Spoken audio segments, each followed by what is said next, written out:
हिंदी साहित्य quick revision with आरती शर्मा। दोस्तों, आपको मेरा चैनल पसंद आए तो इसे शेयर करें, लाइक करें और सब्सक्राइब करें। साथ ही साथ मेरे नेक्स्ट वीडियोस के नोटिफिकेशंस को पाने के लिए बेल आइकन को प्रेस करें। दोस्तों, यहाँ कलाम साहब की एक पंक्ति है, ध्यान से सुनिए। इंतज़ार करने वालों को उतना ही मिलता है, इंतज़ार करने वालों को उतना ही मिलता है जितना कोशिश करने वाले छोड़ देते हैं। दोस्तों, मेरी पसंदीदा पंक्तियों में से एक है, इसीलिए लगातार मेहनत करते रहिए दोस्तों। कोशिश करने वालों की कभी हार नहीं होती। चलिए चलते हैं अपने वीडियोस के प्रश्नों पर। चलिए दोस्तों, हमारा आज का विषय है सगुण धारा की कृष्ण भक्ति शाखा, जिसका पार्ट 13C आज हम करेंगे। तो चलिए दोस्तों शुरू करते हैं। प्रश्न 91। प्रश्न 91 है दोस्तों, सूर सागर कृति की भाषा क्या है? तो दोस्तों ब्रज भाषा। सूर सागर कृति की भाषा ब्रज भाषा है। अगला प्रश्न 92। सूर सागर रचना शिल्प की दृष्टि से किस प्रकार का काव्य है? तो दोस्तों गेय मुक्तक काव्य। गेय मुक्तक काव्य है सूर सागर रचना शिल्प की दृष्टि से। प्रश्न संख्या 93। सूर सागर की रचना किसके आधार पर की गई है? तो दोस्तों सूर सागर की रचना श्रीमद् भागवत के 12 स्कंद के आधार पर की गई है। श्रीमद् भागवत के 12 स्कंद के आधार पर। प्रश्न संख्या 94। सूर सागर में कितने स्कंद हैं? तो दोस्तों कुल 12 स्कंद हैं सूर सागर में। प्रश्न संख्या 95। सूर सागर के प्रथम स्कंद में अधिकांश पद कौन से हैं? तो दोस्तों विनय के पद। सूर सागर के प्रथम स्कंद में अधिकांश पद विनय के पद हैं, ध्यान रखिए। प्रश्न संख्या 96।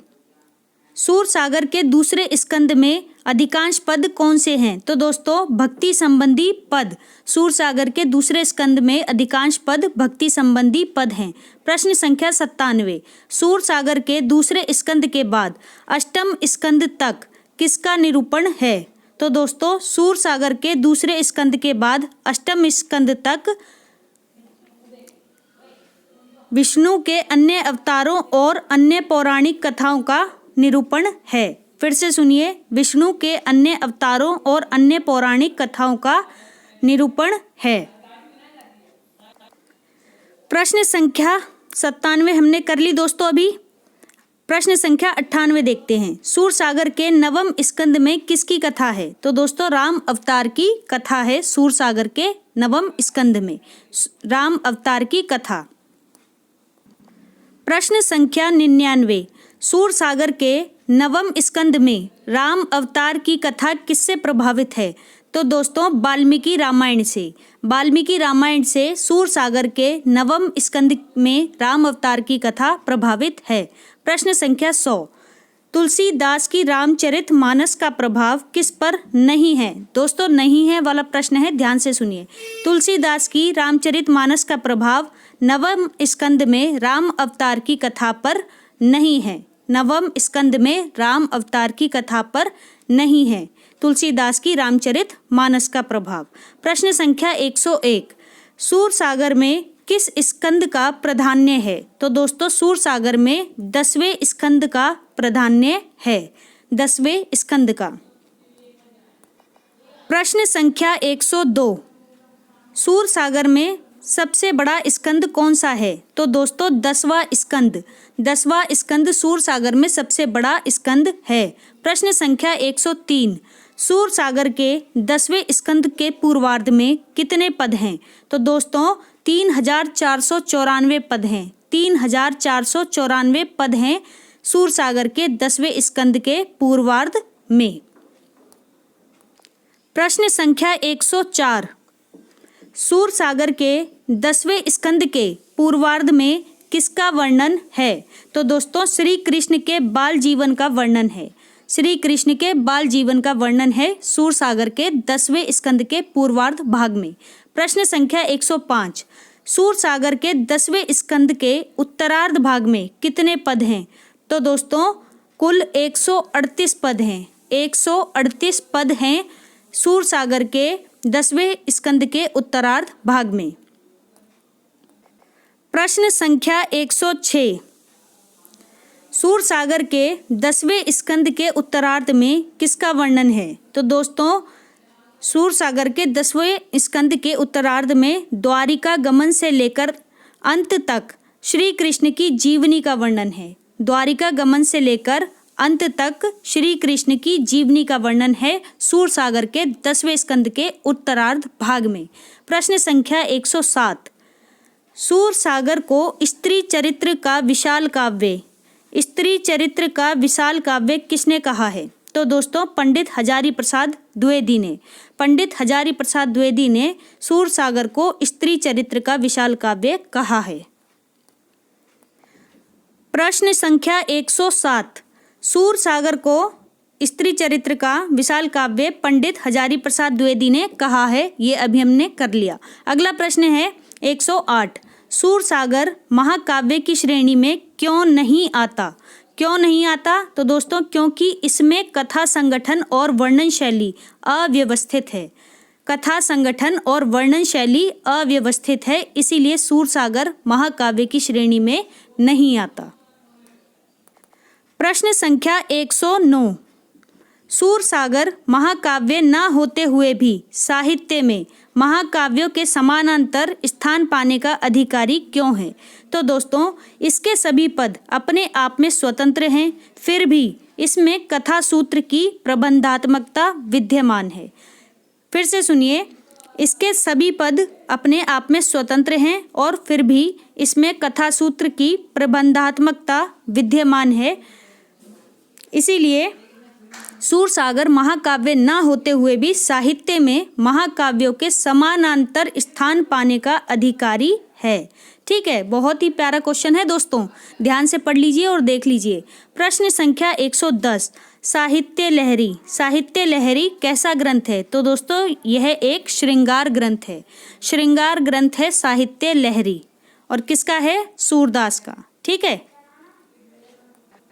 प्रश्न संख्या 111, साहित्य लहरी किससे संबंधित श्रृंगार ग्रंथ है? तो दोस्तों नायिका भेद से संबंधित श्रृंगार ग्रंथ है साहित्य लहरी, नायिका भेद से। ठीक है। अगला प्रश्न है 112, साहित्य लहरी में कैसे पद संकलित हैं? तो दोस्तों दृष्टकूट के पद, दृष्टकूट के पद साहित्य लहरी में संकलित हैं। प्रश्न संख्या 112 का उत्तर अभी हमने कर लिया है। दृष्टकूट के पद साहित्य लहरी में संकलित हैं। प्रश्न संख्या 113, साहित्य लहरी में दृष्टकूट के पद किसके कारण दुरू हैं? तो दोस्तों काव्य रूढ़ियों में निबद्ध होने के कारण साहित्य लहरी में दृष्टकूट के पद दुरू हैं। ठीक है, काव्य रूढ़ियों में निबद्ध होने के कारण। आगे चलते हैं। प्रश्न संख्या 14, 114, सूरदास की किस रचना को सूरसागर का सार माना जाता है? इंपॉर्टेंट क्वेश्चन है दोस्तों। सूरसारावली को सूरसागर का सार माना जाता है। ठीक है, समरी ऑफ सूरसागर, ध्यान रखिए। प्रश्न संख्या 115, कृष्ण भक्तों में उद्धव का अवतार किसे माना जाता है? तो दोस्तों कृष्ण भक्तों में उद्धव का अवतार सूरदास को माना जाता है। प्रश्न संख्या 116, सूरदास किस काल के कवि थे? तो दोस्तों भक्ति काल के कवि थे सूरदास। प्रश्न संख्या 117, कृष्ण भक्ति शाखा के सर्वश्रेष्ठ भक्त कवि कौन है? तो दोस्तों सूरदास कृष्ण भक्ति शाखा के सर्वश्रेष्ठ भक्त कवि हैं। प्रश्न संख्या 118, सूरदास के संदर्भ में सर्वाधिक विवादास्पद क्या है? तो दोस्तों उनकी जन्मांधता, यानी कि इस सवाल को अक्सर विद्वानों ने उठाया है कि सूरदास जो थे वो जन्मांध थे या नहीं थे। तो दोस्तों ये प्रश्न क्या है कि विवादास्पद है। ठीक है, कुछ कहते हैं कि वो जन्म से ही अंधे थे, कुछ कहते हैं कि वो अंधे नहीं थे। ठीक है, या फिर बाद में अंधे हुए। ठीक है, तो ये इस प्रश्न को लेकर विवाद हैं, तो आप इसको समझ लीजिए। ठीक है। अगला प्रश्न है 119, सूर साहित्य का सबसे प्रमुख गुण क्या है? तो दोस्तों माधुर्य। सूर साहित्य का सबसे प्रमुख गुण माधुर्य है। ठीक है, और वात्सल्य और माधुर्य, ध्यान रखिए। प्रश्न संख्या 120, सूरदास की किस रचना को सूरसागर की विषय सूची कहा गया है? तो दोस्तों सूरदास की सूरसारावली रचना को सूरसागर की विषय सूची कहा गया है। ठीक है।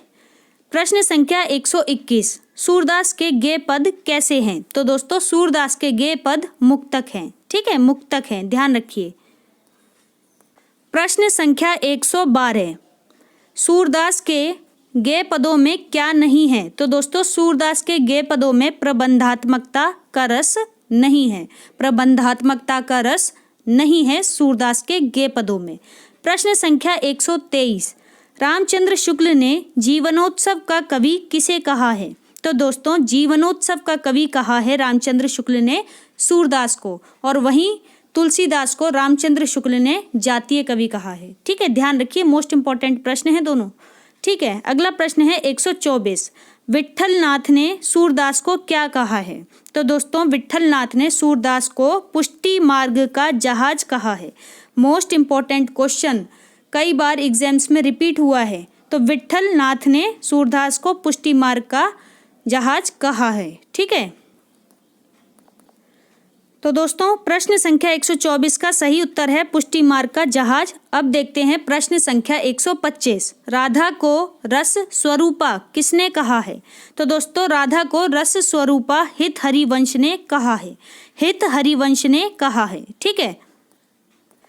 प्रश्न संख्या 126, रामचरितमानस के आधार पर दोहा चौपाई में कृष्ण रचित नामक प्रबंध काव्य के रचयिता कौन है? तो दोस्तों ब्रजवासी दास। ब्रजवासी दास रामचरितमानस के आधार पर दोहा चौपाई में कृष्ण चरित नामक प्रबंध काव्य के रचयिता हैं। ठीक है। अगला प्रश्न है 127, सूरदास मनमोहन किस संप्रदाय के प्रमुख कवि हैं? तो दोस्तों गौड़ीय संप्रदाय। गौड़ीय संप्रदाय के प्रमुख कवि हैं सूरदास मनमोहन। ठीक है, और गौड़ीय समुदाय यानी कि गौड़ीय संप्रदाय। ठीक है, यहाँ पे समुदाय मिस स्पेलिंग है। ठीक है, स्पेलिंग एरर है दोस्तों, यहाँ पर क्या होगा आपका संप्रदाय होगा। ठीक है, संप्रदाय, ध्यान रखिए, संप्रदाय। ठीक है, तो यहाँ पर गौड़ीय संप्रदाय जिसके संस्थापक कौन थे? चैतन्य महाप्रभु। ठीक है, चैतन्य महाप्रभु। आगे देखते हैं प्रश्न संख्या 128, सूरसागर का सबसे मार्मिक और वाग वैदग्ध्यपूर्ण प्रसंग कौन सा है? तो दोस्तों सूरसागर का सबसे मार्मिक और वाग वैदग्ध्यपूर्ण प्रसंग भ्रमर गीत है। भ्रमर गीत। प्रश्न संख्या 129, हिंदी साहित्य में सूरदास द्वारा किसका समावेश हुआ है? तो दोस्तों हिंदी साहित्य में सूरदास द्वारा भ्रमर गीत काव्य परंपरा का समावेश हुआ है। भ्रमर गीत काव्य परंपरा का समावेश। प्रश्न संख्या 130, भ्रमर गीत से क्या आशय है? तो दोस्तों भ्रमर गीत को माध्यम बनाकर गोपियों की आत्माभिव्यक्ति के गीत से आशय है भ्रमर गीत का। ठीक है, भ्रमर गीत को माध्यम बनाकर गोपियों की आत्माभिव्यक्ति के गीत से आशय है भ्रमर गीत का। प्रश्न संख्या 131, आचार्य रामचंद्र शुक्ल ने ध्वनि काव्य की संज्ञा किसके भ्रमर गीतों को दी है? तो दोस्तों सूरदास के भ्रमर गीतों को। सूरदास के भ्रमर गीतों को आचार्य रामचंद्र शुक्ल ने ध्वनि काव्य की संज्ञा दी है। प्रश्न संख्या 132, सूरदास ने कितने भ्रमर गीत की रचना की है? तो दोस्तों कुल 3 भ्रमर गीत की रचना की है सूरदास ने। प्रश्न संख्या 133, सूर का प्रथम भ्रमर गीत किस छंद में है? तो दोस्तों दोहा चौपाई छंद में है सूर का प्रथम भ्रमर गीत, दोहा चौपाई छंद में। प्रश्न संख्या 134, सूरदास का द्वितीय भ्रमर गीत कितने पदों का है? तो दोस्तों सूरदास का द्वितीय भ्रमर गीत केवल 1 पद का है। 1 पद का भ्रमर गीत है द्वितीय भ्रमर गीत सूरदास का। प्रश्न संख्या 135, सूर का कौन सा भ्रमर गीत श्रीमद् भागवत का अनुवाद कहा जाता है? तो दोस्तों सूरदास का प्रथम भ्रमर गीत श्रीमद् भागवत का अनुवाद कहा जा सकता है। फिर से सुन लीजिए, सूरदास का प्रथम भ्रमर गीत श्रीमद् भागवत का अनुवाद कहा जा सकता है, यानी कि श्रीमद् भागवत का अनुवाद कहा जा सकता है प्रथम भ्रमर गीत। ठीक है, सूरदास का ध्यान रखिए, बस इतना। और बाकी इस पार्ट के सभी प्रश्न यहीं समाप्त होते हैं।